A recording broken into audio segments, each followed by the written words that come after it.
Olá, está começando mais um TVMP Entrevista Especial da Semana do Ministério Público de Minas Gerais. O nosso convidado é o promotor de Justiça do Distrito Federal e Territórios, Antônio Henrique Graciano Suxberger.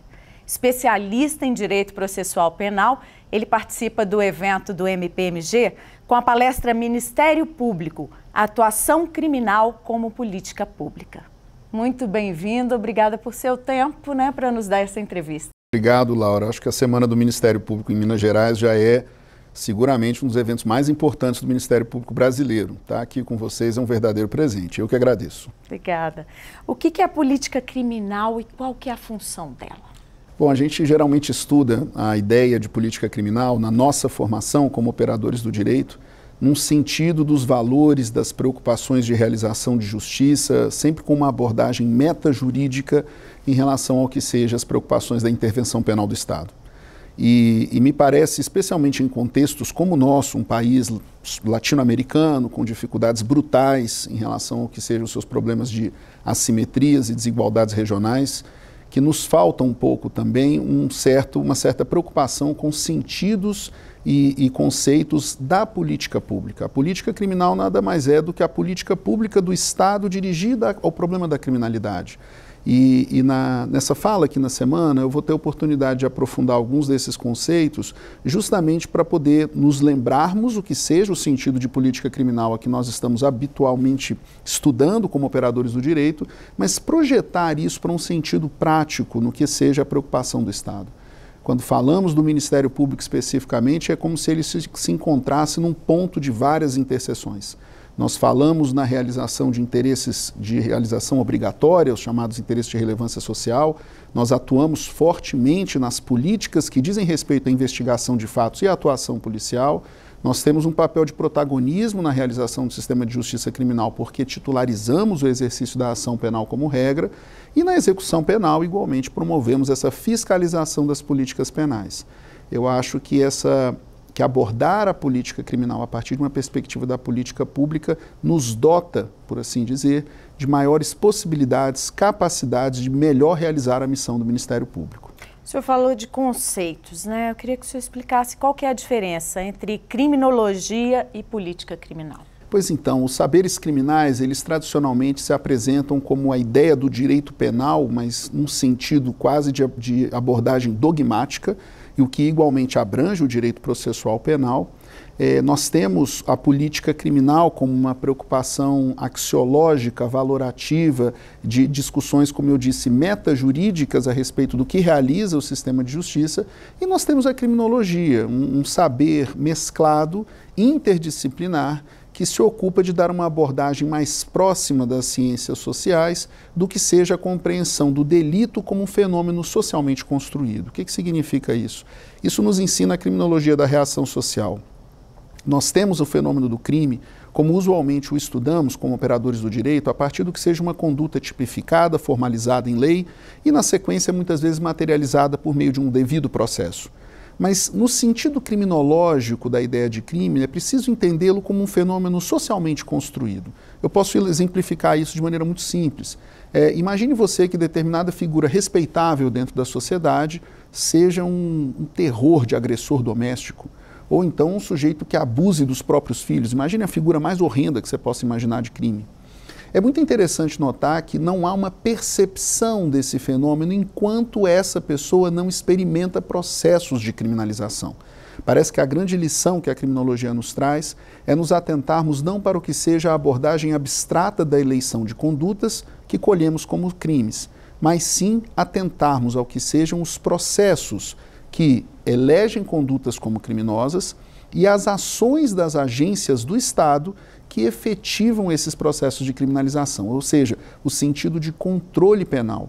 Eu vou ter oportunidade de falar no nosso seminário sobre um conceito muito rico, que não só por ele, mas também é desenvolvido pelo criminólogo argentino Eugênio Raul Zaffaroni, que é o sentido de política criminológica, Laura, ou seja, trazer ao debate político-criminal esses aportes da criminologia da reação social, para que nós nos atentemos não mais para uma discussão abstrata, quase que de cunho filosófico ou axiológico. Esse debate é importante, eu não quero diminuí-lo, Mas é igualmente importante que nós tenhamos uma concretização pragmática, ou seja, orientada ao estudo desses resultados, uma orientação de abordagem organizacional, mas que nós entendamos como as instituições materializam o controle penal do Estado e o que isso representa também a própria figura da pessoa que experimenta o processo de criminalização, mas sobretudo aquilo que o Estado rende contas quando dá a resposta do crime. Me refiro, por exemplo, à vítima ou à sociedade em geral. Então, essa preocupação dos saberes criminológicos, eles precisam necessariamente se traduzir num aprimoramento da maneira pela qual nós abordamos o sentido de política criminal. Acho que o debate deveria caminhar mais por aí, para que ele desça desses sentidos mais abstratos, densos, são relevantes, mas que possam impactar no aprimoramento da nossa atuação no dia a dia, na prática do sistema de justiça. E porque muitas pessoas consideram esse um saber abstrato, eu queria te perguntar se no Brasil se dá o devido valor ao estudo do crime, à criminologia, ou se reforça mais as ações repressoras, pelas forças de segurança, pelos poderes de Estado? Eu costumo dizer que nós, operadores do direito, nós somos músicos que tocam um só instrumento, quando na verdade a nossa partitura é feita para ser tocada por toda uma orquestra. Resultado, a música não soa muito bem. Então, esse é um desafio que é posto a nós todos. É muito comum, Laura, que o promotor de justiça, com todo o seu êxito e preparo intelectual, nós temos um concurso dificílimo de ingresso na carreira, e tem que ser difícil mesmo, mas com todo o seu êxito e preparo intelectual, muitas vezes se depare na prática com desafios que não são respondidos pelos seus usuais livros de estudo. E muitas vezes esses desafios são colocados a partir do quê? A partir do que seja essa compreensão de exteriorização da ação do Estado. A institucionalidade da maneira pela qual o sistema de justiça criminal se realiza. Nós não temos essa leitura. Nós somos normalmente construídos a partir de uma compreensão de um sistema penal que se traduz em distintas dimensões e de maneira multinível, e na falta de uma compreensão adequada, nós acabamos respondendo a fenômenos complexos com o monólogo da repressão. A resposta repressiva, ela é relevante, especialmente naqueles crimes que trazem danosidade social muito projetada. Então, fenômenos da criminalidade violenta, fenômenos que resultam em grandes danos sociais, macrocriminalidade, tráfico internacional de entorpecentes, lavagem de dinheiro, o próprio fenômeno da corrupção. Mas é preciso compreender que não se aborda isso unicamente com viés repressivo. É preciso entender também um foco etário, ou seja, quais são as populações etariamente atingidas pelo sistema de justiça criminal. E aí a importância de compreender igualmente as políticas dirigidas a jovens, de uma maneira geral, assim como também os nossos adolescentes, as priorizações das políticas de infância que vão impactar no sistema de justiça criminal. Um foco social, que socialmente se encontra mais atingido. Imagine você, por exemplo, a violência contra a mulher no Brasil, que é uma coisa naturalizada. Nós ainda temos que evoluir muito culturalmente para enfrentar a violência contra a mulher. Agora, será que não precisamos construir vetores também de atenção a isso? Um foco territorial. Nós temos um problema grave nas grandes cidades em relação à criminalidade violenta, mas também um alerta importante no campo, que a Corte Interamericana já teve oportunidade de dizer que vivenciamos uma impunidade estrutural na morte de trabalhadores rurais, em conflituosidade nos conflitos agrários. Então, não é apenas de repressão que se faz o sistema de justiça. Eu particularmente acredito que se tivéssemos um viés mais ampliado do que sejam essas ações, nós poderíamos qualificar, inclusive, o nosso viés repressivo. Porque se respondemos de maneira adequada, do ponto de vista da política pública, ao fenômeno da criminalidade em todas as suas dimensões, isso seguramente vai resultar numa melhor qualidade naquilo que usualmente, e apenas a isso olhamos, que é o viés repressivo. Quais são os aspectos negativos gerados pela política criminal adotada no país e também nas políticas no sistema prisional? Eu acho que são os espaços de silêncios. Ou seja, o que eu quero dizer com isso? A resposta penal, muitas vezes, ela é vendida de maneira simbólica. Ela é apresentada como uma solução aparentemente barata, cujos custos são ocultos, mas que discursivamente parece que está se fazendo muita coisa. Então, a ideia do populismo penal é um risco muito presente no Brasil. Agora, isso não pode resultar igualmente num esvaziamento da preocupação dirigida à tutela penal. Então, nós temos desafios prementes, como, por exemplo, o enfrentamento das mortes potencialmente ilícitas ocorridas, quando envolvam, por exemplo, agentes do próprio Estado e suas forças de segurança. Nós temos, como eu já destaquei, o enfrentamento da violência contra a mulher. Nós temos projeções de violências em relação a grupos historicamente vulneráveis. Me refiro, por exemplo, a populações indígenas, o racismo, a homotransfobia e tantos outros espaços que vão surgindo para novos direitos. Porque, como eu disse, é um problema de silêncios, de lacunas, de invisibilidades. Mas, talvez, disso tudo, o que possa parecer mais danoso de uma política criminal que não se atente a esse fenômeno mais alargado e complexo, é o fato de nós acreditarmos que estamos fazendo muito quando, em verdade, estamos atuando em apenas um dos focos ou um dos pontos de atenção desse problema. O Ministério Público tem atuado bem para contribuir nessa efetivação da política pública? Laura, essa é uma pergunta dolorosíssima, porque eu acredito que nós temos evoluído bastante, mas a nossa evolução jamais será o suficiente para que nós possamos dizer que a nossa instituição cumpriu no passado todas as missões que lhe são outorgadas.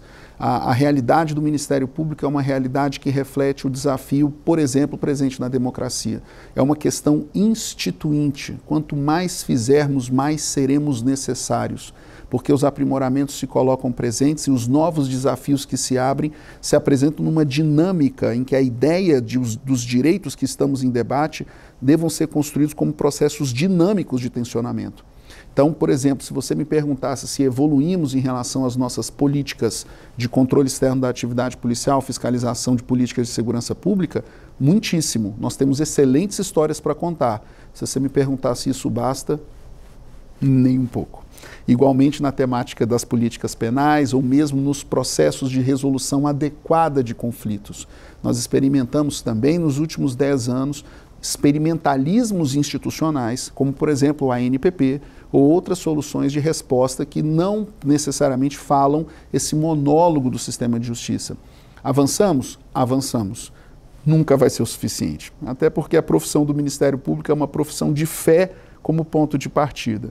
E a lógica de quem é empurrado pela esperança é sempre enxergar no próximo passo aquilo em que podemos ser melhor. E nós podemos ser melhores sempre. Então, buscando aqui o tema da semana do MP, né, que é o MPMG rumo aos 40 anos da Constituição Federal. Que rumo o senhor acha que deve ser adotado? Temos desviado? Estamos no rumo certo? Nós temos ajustes institucionais ao longo de nossas trajetórias, êxitos, alguns problemas em que nós também, de maneira bastante resiliente, precisamos olhar, verificar esses problemas e ajustá-los. Então, o equacionamento da agenda de enfrentamento da corrupção, por exemplo, o que seja a devida e adequada proteção dos nossos processos de responsividade institucional. As instituições precisam responder aos problemas que lhes são levados. E nunca fomos tão necessários, né? Seja na tutela, proteção de quadros vulneráveis e outras questões, e ainda com um risco grave de que nesses 40 anos outras instituições muitas vezes se apresentem, nem sempre pelas razões mais republicanas, a tentarem ocupar o espaço destinado constitucionalmente pelo Ministério Público. O espaço de construção das instituições é um campo de tensionamento permanente. As missões do Ministério Público, embora alargadas e afirmadas constitucionalmente, elas não se apresentam como um ponto acabado. E eu acho que o grande desafio do Ministério Público é enxergar esse tensionamento, apresentar-se à altura desses desafios e, sobretudo, jamais perder a capacidade de imaginar-se, inclusive do ponto de vista de uma criatividade institucional, melhor naqueles tantos campos em que ele precisa atuar. Ok, muito obrigada. Que seja boa a sua permanência aqui, seu aproveitamento nessa semana do MP. Eu que agradeço, Laura. É sempre um presente estar aqui com os colegas do MP de Minas. Enfim, não fosse só a amizade, acho que a mais importante é a minha admiração pelo trabalho que vocês fazem aqui. É um privilégio. Obrigada. Obrigado. E a você que está nos acompanhando, confira os outros programas da TV MP no nosso canal do YouTube, mpmg.oficial. Confira também as notícias sobre o Ministério Público de Minas no nosso site e nas redes sociais oficiais da instituição. Até breve.